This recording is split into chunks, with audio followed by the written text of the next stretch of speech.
The Conquer Worry Show, episode number 10. This show is not to be considered medical advice. The contents of this show are for informational purposes only. Nothing should be considered or used as a substitute for professional medical or mental health advice, diagnosis, or treatment. If you are struggling, please seek professional medical assistance and call 911 if there is an emergency. Global hotlines can be found on conquerworry.org.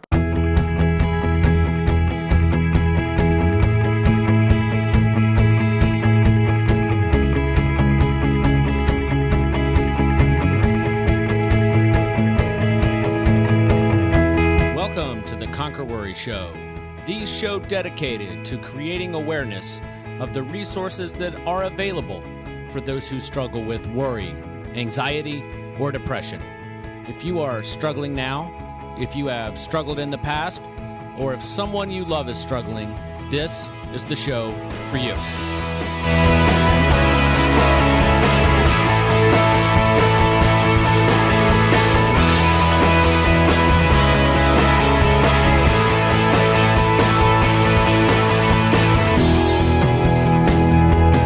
Joining us for another episode of the Conquer Worry Show. My name is Jay Coulter. I am your host, and I am not a psychologist, a psychiatrist, a counselor, or a social worker. Just someone who has struggled with anxiety and crippling depression in the past, learned how to manage it, and now I'm dedicated to creating awareness of those resources that are out there for people who are struggling. In our episode today, we're going to take a second look at the web series Low Life, which comes out this week, actually, on April 30th. I'm going to play an interview that we conducted with its star, Mr. Henry Nixon, an Australian actor. But first, I want to play a couple of clips from an interview I conducted for an upcoming episode we are going to produce focused on the Jason Foundation. I had an opportunity to speak with former University of Tennessee football coach Philip Fulmer about his role with the Jason Foundation as a national spokesperson and what somebody who is struggling today could do to go out and try and get some help. So here is the first clip. Great. And Coach, as somebody who has coached thousands of young men over the years, what advice would you give someone who is struggling and maybe afraid to go out and seek some help because of the stereotypes and misperceptions about mental illness? Well, Jay, is the fact that we have been around a lot of young people in our lives, and then you also throw in your own children into those categories of concern. You know, you just need to pay attention to what's going on in their lives as parents, as educators, as you know, as mentors along the way. But you know, my suggestion, you know, as far as if I could give advice, is to seek help. You know, the family support system, there's always a friend support system. Almost every time before someone attempts suicide or whatever, they tell somebody. They tell a friend ordinarily, and then oftentimes the friend doesn't know what to do with the information. And this is a part of what Jason Foundation is about, is education and prevention. And so we teach students, you know, what to do with that kind of information. We teach teachers and educators what to do with the information and how to respond accordingly. But, you know, from an individual standpoint, you know, they certainly want to seek advice and think through, you know, their decision process and you know, get rest and those, but, you know, surround themselves with people that are going to support them. Now, if you have been following Conquer Worry for a while or listening to the show, you know how much we believe in finding your purpose and then living in relentless pursuit of that purpose. And I had an opportunity to ask Coach Fulmer how he felt young people today could go out and find their purpose. Here's what he had to say. My best teams were teams that worked together and had a focused purpose to be the best that they could be, whatever that was. And along the way, that goal might change a bit with events, and that's okay. That's a good thing. Actually, that's part of life. I got to tell you, it was a real treat to have Coach Fulmer come on the show and talk about his experience with the Jason Foundation. Look for the full interview in an upcoming episode focused on the Jason Foundation and the work that they're doing. So let's switch gears now and get back to discussing Low Life. If you're not familiar with the web series Low Life, it's focused on depression, and it takes a comedic look at what somebody who is struggling with depression goes through. And I had an opportunity to interview actor Henry Nixon, and he talks about his reasons for getting involved with the project, his experiences working with the team there, and really what people could hope to gain from watching this web series. So if you want to look up the show online while you listen to this episode, head on over to lowlifeseries.com. That is lowlifeseries.com. And I'm going to play our interview with Henry Nixon. I'm excited to welcome Henry Nixon to the show. Henry is a native of Australia, and he has worked extensively in film, television, and theater since 2000. Now, listeners in Australia may know him from his role on All Saints, and he has also worked on HBO's follow-up to Band of Brothers. It was called The Pacific. Henry, welcome to the show. Thanks very much. Good to be here. Yeah, so why don't you give our listeners a little bit about your professional background? Well, as you mentioned, I graduated from, well, you didn't mention this, but I graduated from acting school in Sydney called NIDA, the National Institute of Dramatic Arts, in 2000, which is sort of I suppose, quite a few sort of actors of note, I suppose, have been there, like Kate Blanchett, Mel Gibson, Sam Worthington, Hugo Weaving, people like that. So, Baz Luhrmann as well. He actually did the acting course there. I graduated from there in 2000, and since then, I've sort of, as you mentioned, worked kind of in TV, film, and theatre, mostly in the sort of late, mostly in TV and film, not so much theatre. But yeah, I was on a TV show called All Saints for about a year and a half, which was sort of the Australian version of ER. I did that for a little bit, and I did, of course, The Pacific in 2007, and which came out in 2010, and which was a fantastic experience as well. But yeah, that was on HBO, Dreamworks, and Playtone co-production. But yeah, that was fantastic. So you had mentioned before the interview that on The Pacific you had auditioned for Hanks and Spielberg. Tell us a little bit about that. I was flown over from Sydney to Santa Monica to audition at Playtone for Steven Spielberg and Tom Hanks for that production, which was a pretty amazing and a very, very nerve-wracking experience. I'm sure. Yeah. I'm sure. Tell me, were they nice? Well, yeah. I mean, they were great. Yeah, particularly Tom Hanks. He was really lovely.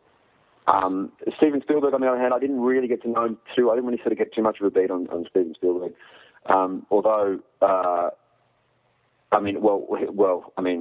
he was actually operating the camera for the audition, okay. So he was filming it, which was quite strange. But I found out later that's his way of making himself kind of be less conspicuous in the room and less kind of imposing, which actually worked, you know. Yeah. But I was told before I went in for the audition repeededly that I have to do an American accent when I walk in, and I have to pretend to be American before I start the scenes for the audition. Because if I don't do that, if I go in as an Australian, then the people auditioning me will be listening for faults in the accent. So I was waiting outside the door to go in. The door slid open, and there was Steven Spielberg standing right in front of me in his trademark cap and Hawaiian shirt. He extended his hand and said, "Hello, I'm Steven." And of course, I completely lost any sense of anything and was just, soft and cuddly Australian. And all I could say was, "Oh, g'day, I'm Henry," and extend my hand. So I may as well have been wearing, a hat with corks hanging off it. And, dressed as Crocodile Dundee, basically. But then I had to, regather myself and start being American. It was completely ridiculous. But it was an amazing experience, and it's not every day you get to sort of not only meet Steven Spielberg and Tom Hanks, but get to audition for them and sort of show them your wares. So, yeah, it was pretty amazing. What a great story, a great experience, and you got the part anyway. So, I mean, that seemed to have worked out. Well, tell us a little bit about how you got involved with Low Life. It was last year, and I was over here in LA, and having sort of activated a green card that I'd won in the green card lottery. And Luke Eve, who I know from Sydney, was also over here with his wife, and they both also won green cards in the lottery. And so we were here, and we were kind of hanging around. We weren't sort of doing too much, and Luke kind of proposed this web series to me. And being someone who's always keen to sort of be doing something, no matter what it is, of course, my interest was piqued. And then he sort of described what it was about, and depression, anxiety, they're not too far from my experience as a person. So it was something that did resonate with me personally, the idea of it, and the way he described it, which was as a comedy about depression, also appealed to me. So he sent me the script I had to read. We sort of sat down and we had, a bite to eat and sort of talked about it, and he kind of offered it to me. And I was sort of happy to accept, because it sounded like a bit of fun, and also it sounded like a challenge, and it was sort of the lead role in it, so that was also appealing to me. So yeah, I mean, that's kind of how he approached it and how it kind of came about. But I also wanted to work with Luke, because I kind of knew Luke from Sydney, but had never worked with him previously, and we kind of always met in social situations and kind of got along very well, and I liked Luke as a guy, so I was keen to kind of actually sort of get some work going with him and see how that might turn out. So that's how it kind of came about. Okay, it sounds like it had some personal overtones for you, if I heard you correctly. Yeah, I mean, it had personal overtones for me and for Luke, and we had some discussions about our own experiences with things like depression and anxiety, and yeah, so work is always, when stuff's personal, when it resonates with you on a personal level, it's always going to be, I think better and more interesting, because you know it. Mm-hmm. So, but also challenging, because it's not something that sort of one might want to kind of deal with all the time, particularly with what one creates. And I remember actually, a couple of days before kind of we started shooting, I actually kind of started to freak out that I was going to fall into a deep depression while making it. Really? Now, why did you feel that way? Well, because it's about depression, and depression is something that I've suffered from. So I was concerned that it might sort of reopen some of those doors, or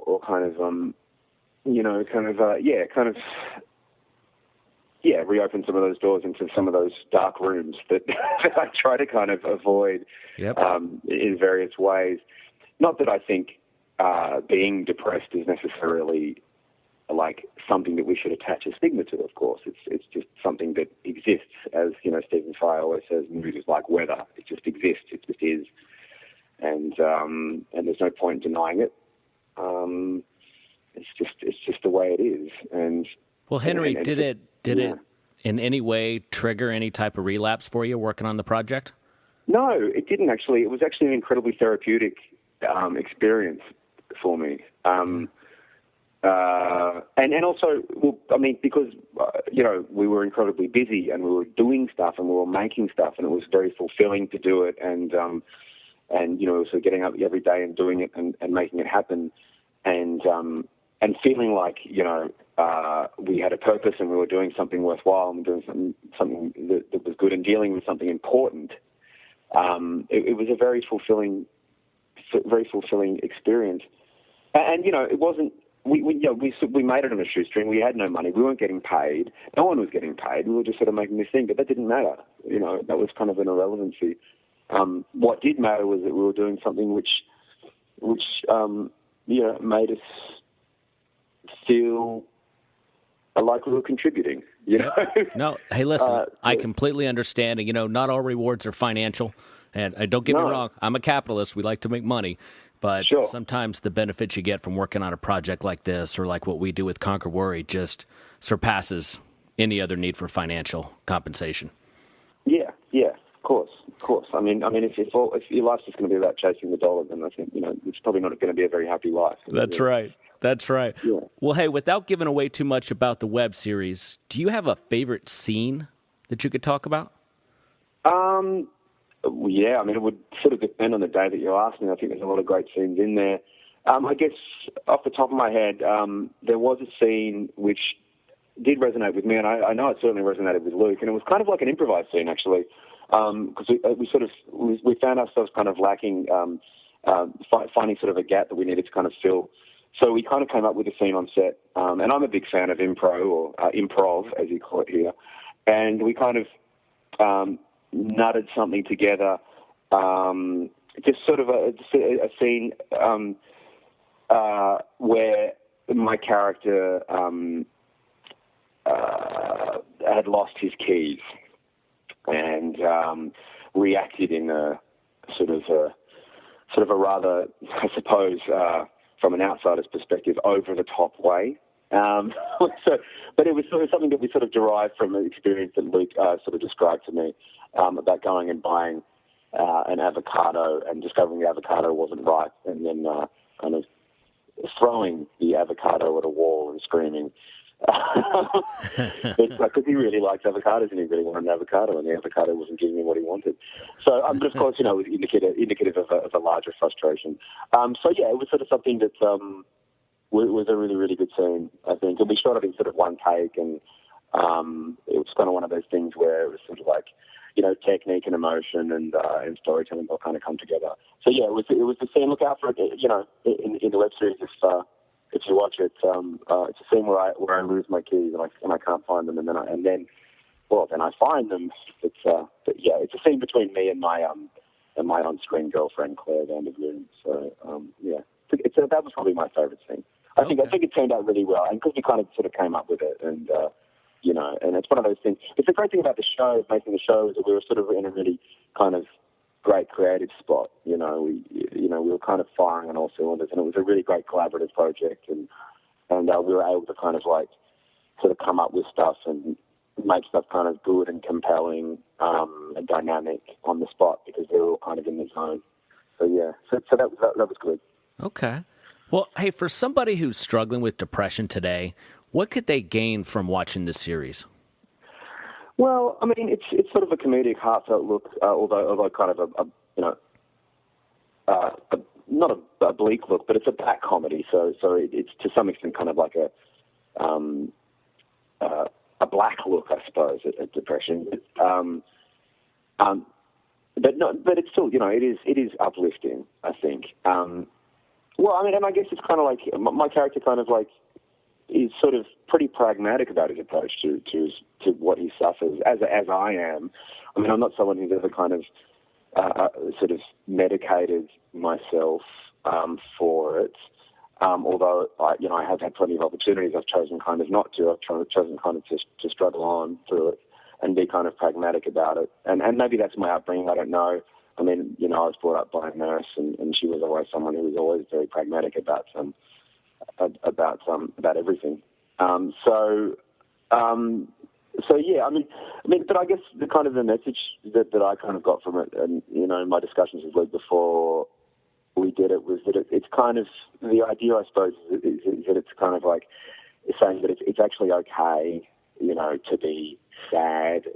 I mean, there is obviously a social stigma about depression and anxiety, and they're so common. I don't understand why there is a stigma, but it's kind of like we just kind of want to kind of just ignore that they exist and kind of get on with it. And yes, that's fine, but I think we also need to kind of just go, well, it's actually okay, Sure. Sure. It's not a, and it, and yeah, I mean, it's not a bad thing. It's not an evil thing. It's a modern malady, it's something, increasingly in this world, which, I think that this world as technology and things like social media and all that sort of stuff, bring people together, but I think they also kind of really, really alienate people. Mm-hmm. Yeah. It's, that's another discussion in itself. But yeah, I guess the kind of thing is it's what it's saying is it's okay. It's okay, and hopefully kind of by sort of saying that, by addressing it in such a way, it kind of maybe opens up discussion about it. I love it. That's a great message, and that's what attracted us at Conquer Worry to this web series, because I really do feel it would help people who are struggling. And even maybe if you're not struggling, but you know somebody or love somebody who is, it seems like this web series could be very beneficial, informational. Sure. I'm not a huge fan of like things necessarily being so didactic and having like big messages like that. But yeah, there is, I guess, that kind of a message in this show, but it's not a sledgehammer, Sure. And really, at the end of the day, I guess it's just about it's a story about a guy who's suffering for whatever reason, and it explores that through the shows and the episodes, and hopefully by the end there's a resolution and he finds contentment and happiness. I don't know if he does. I don't want to give away the ending, but and through whatever means. But that's kind of what it explores. So yeah. Great. Well, listen, we appreciate your time here, but before we let you go, we'd like to ask you our flagship question here at Conquer Worry. Now, we feel that a great way to manage mental struggles is to live in relentless pursuit of your life's purpose. And really, that requires you to first know what your life's purpose is. And so, Henry, do you know what your life's purpose is at this point? I'm still searching for it, I think. And I guess that's kind of, that is kind of my life's purpose, is to keep searching and keep learning. And I suppose if I were to sum it up, I guess, my life's purpose is to find my life's purpose. I like it. That's the best answer we've had so far. Great. Excellent. That's great. Well, Henry, listen, we're going to put in a lot of work to try and promote this show just because of the obvious benefits they have here for our listeners and people who are struggling. Like you said earlier, you weren't compensated for the work you put into that program financially, but I am pretty sure that you're helping a lot of people out. So we appreciate your time tonight. Well, I hope so. And thanks very much, for having me on the show, and great to talk to you. Yeah, good luck. All right, thanks a lot. You too. Thanks, mate. If you are looking for a different lens to look at mental illness through, check out this web series, lowlifeseries.com. Again, that is lowlifeseries.com. The link will be in the show notes on our website, conquerworry.org. Henry Nixon, Luke Eve, More Sauce Productions have put this project together, and it is a great resource for anybody who is struggling, or if you have somebody in your life who is struggling. Thanks again for joining us for this episode of the Conquer Worry Show. And as always, please remember to live your life in relentless pursuit of your life's purpose.